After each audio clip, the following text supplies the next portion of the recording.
Hello and welcome to 21st Century. I'm Daljit Dhaliwal. Zimbabwe's billion-dollar gold mining industry is crucial for the country's struggling economy.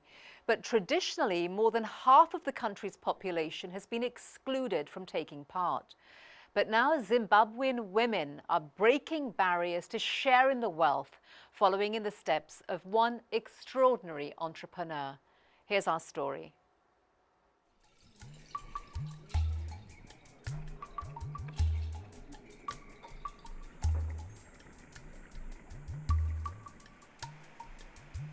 Zimbabwe, a country blessed with striking beauty. Amazing. And vast deposits of mineral wealth. Zimbabwe has got so much gold, so much. 60-year-old Rosemary Marimo is a gold miner in Mazawe, a town in western Zimbabwe. This is easy gold. This is very, very easy gold. Rosemary's adventure began some 2 decades ago. I can tell. With her husband Anthony, she gambled everything by selling their farm to lease land from the government. Their plan to launch one of the most economically risky businesses of all, gold mining. We didn't know much about mining. We were learning from day to day. And we struggled. It was not easy. We started with a small, tiny machine. Beneath this country lie vast reserves of gold, gold that Zimbabweans have mined for centuries.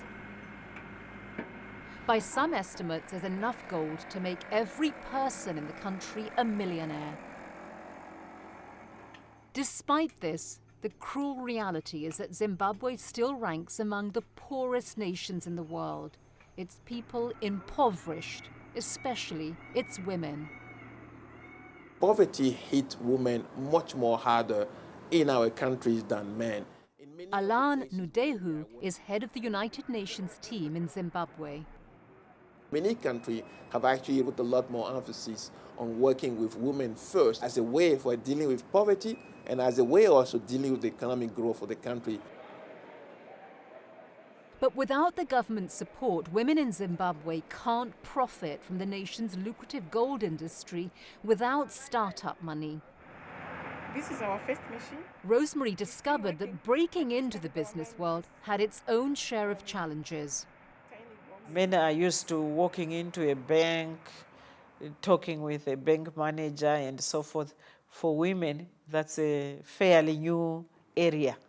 Dr. Olivia Muchena is Minister of Women's Affairs in Zimbabwe.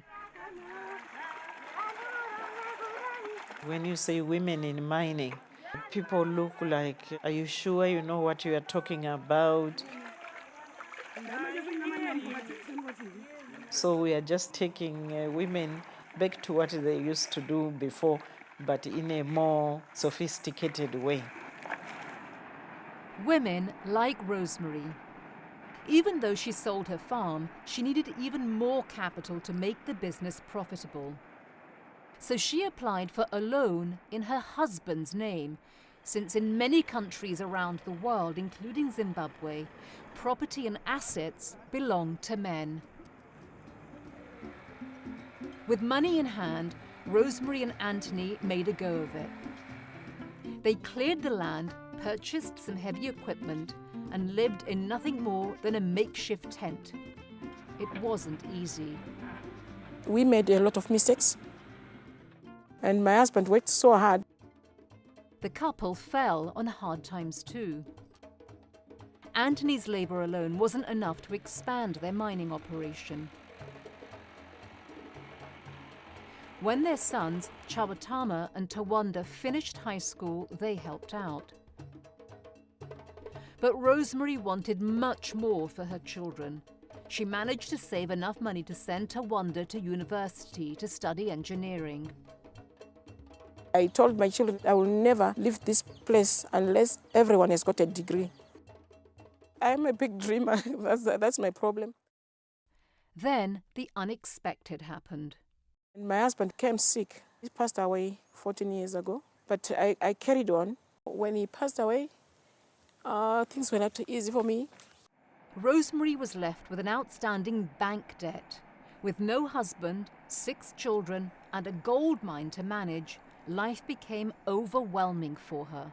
So many bills to pay, and electricity is very expensive in Zimbabwe. Sometimes they come and switch off because we have not paid. Soon, the bank was on the phone, and with her husband gone, she lost control of the business. And the bank threatened to take over everything from us. That's the beginning. And when my son graduated, I said, come back home. We must work hard because we owe the bank some money. Tawanda came home. And with his engineering background, he quickly introduced more efficient equipment and advised his mother to switch to deep shaft mining, since most of the surface gold had already been exploited.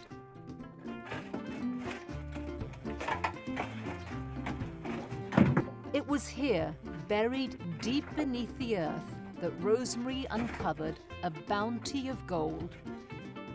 In 4 years, she managed to pay all her bills. Rosemary survived through sheer hard work and willpower, and the ingenuity of her sons.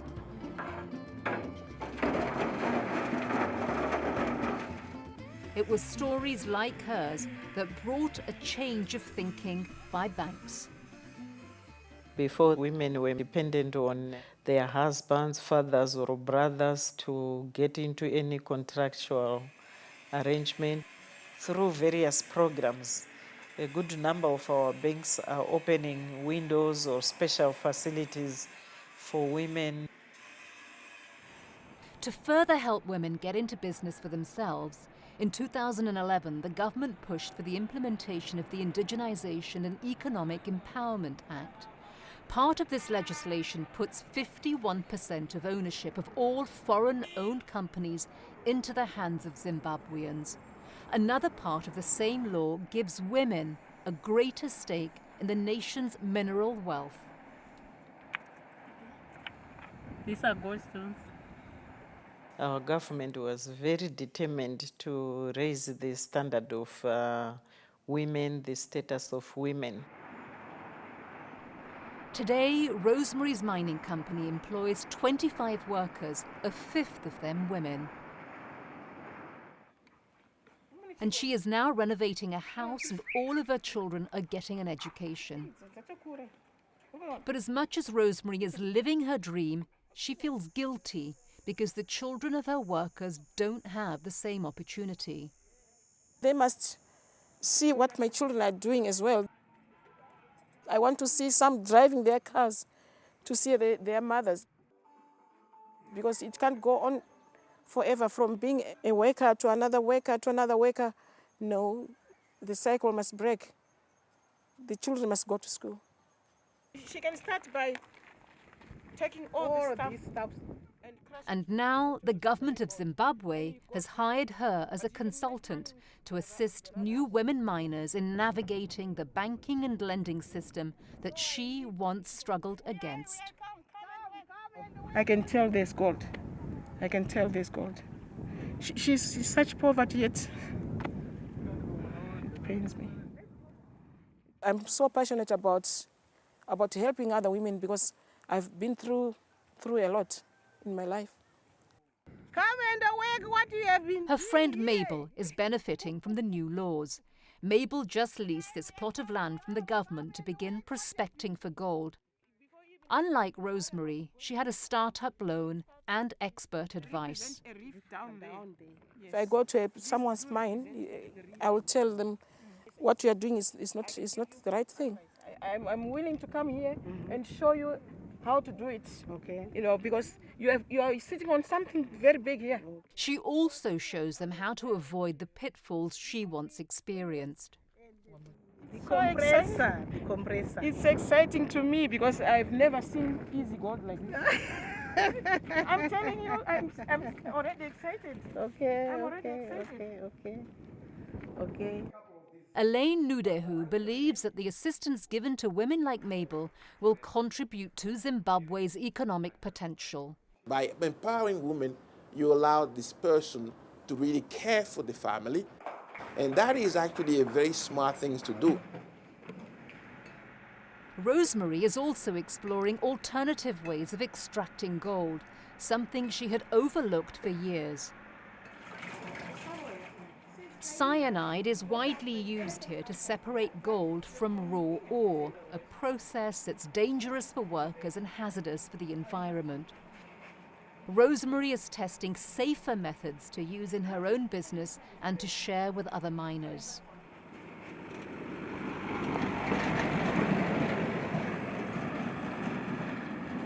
A woman who once worked in the shadow of men, Rosemary is now taking the lead in shaping a new team of women miners in Zimbabwe, a drastic change from when she and Anthony initially began prospecting for gold.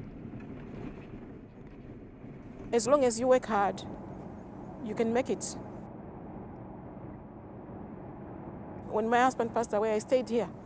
I promised him when he was sick, I said, I will not leave this place unless something good comes out of it.